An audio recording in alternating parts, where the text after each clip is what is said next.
নমস্কার, দীপাস কুক হাউসের আরেকটি নতুন পর্বে আপনাদের স্বাগত। আজ আমি আপনাদের জন্য একটি ননভেজ রেসিপি নিয়ে এসেছি। অত্যন্ত সুস্বাদু এই রেসিপিটি, এর নাম কচু ফুলের চিংড়ি মাছ দিয়ে ঘন্ট। ভিডিওটি শেষ পর্যন্ত দেখবেন, কেমন লাগলো কমেন্টে জানাবেন, ভালো লাগলে একটি লাইক দেবেন, আর এখনো চ্যানেলটি যারা আমার সাবস্ক্রাইব করেননি তারা সাবস্ক্রাইব করতে ভুলবেন না। কচু ফুলের ঘন্ট করার জন্য আমি কচু ফুল নিয়েছি কিছুটা, এগুলোকে এবার কেটে নিচ্ছি। প্রথমে ছুরি দিয়ে তলাটাকে গোল করে কেটে নিতে হবে।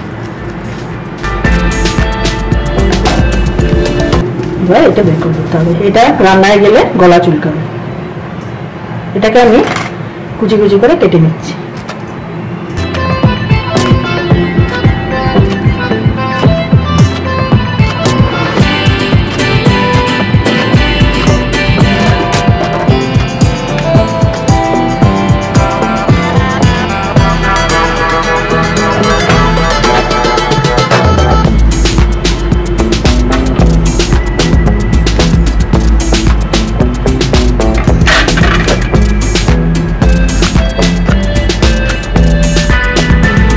ভিতরের এই পোর্শনটাকে বাদ দিতে হবে, এইগুলোকে বাদ দিতে হবে।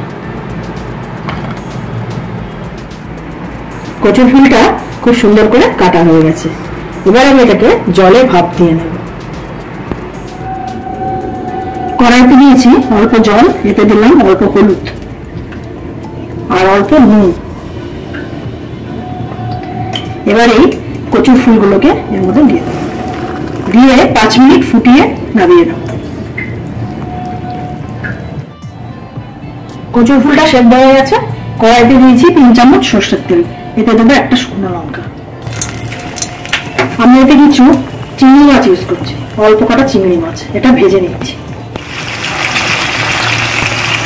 1 মিনিট নাড়াচাড়া করে এতে দেবো একটা পেঁয়াজ কুচনো,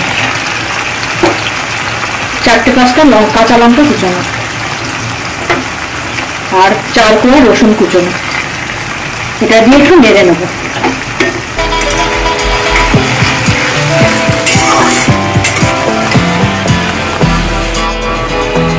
পেঁয়াজটা ভাজা ভাজা হয়ে গেছে, এতে দিচ্ছি অল্প নুন, 1 চামচ হলুদ গুঁড়ো,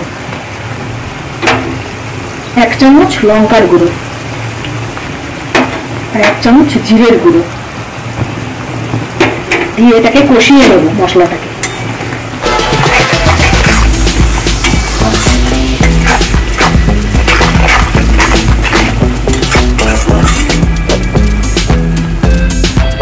মশলাটা কষানো হয়ে গেছে। এবার আমি 1 চামচ সর্ষে বাটা দিচ্ছি, এই জায়গায় আপনারা গুঁড়ো সর্ষে ইউজ করতে পারেন।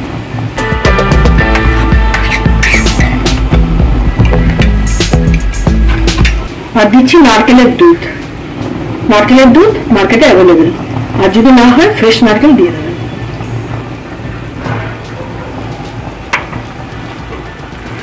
এবার এর উপর সেদ্ধ করে রাখা কচুর ফুলগুলো দিয়ে দেব, দিয়ে ঢাকা দিয়ে 4 মিনিট রাখবো। 4-5 মিনিট ঢাকা দিয়ে রাখার পর কচুর ফুলগুলো খুব সুন্দর সেদ্ধ হয়ে গেছে। এবার এগুলোকে ঝোলটাকে শুকিয়ে ফেলতে হবে, নেড়ে নেড়ে।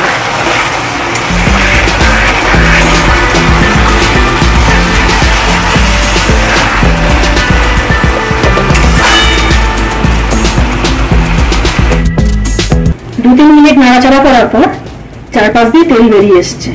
কচু ফুলের ঘন্ট রেডি। ভিডিওটি শেষ অবধি আমার সাথে থাকার জন্য ধন্যবাদ। আপনারা ভালো থাকবেন, সুস্থ থাকবেন এবং দেখতে থাকবেন দীপাস কুক হাউস।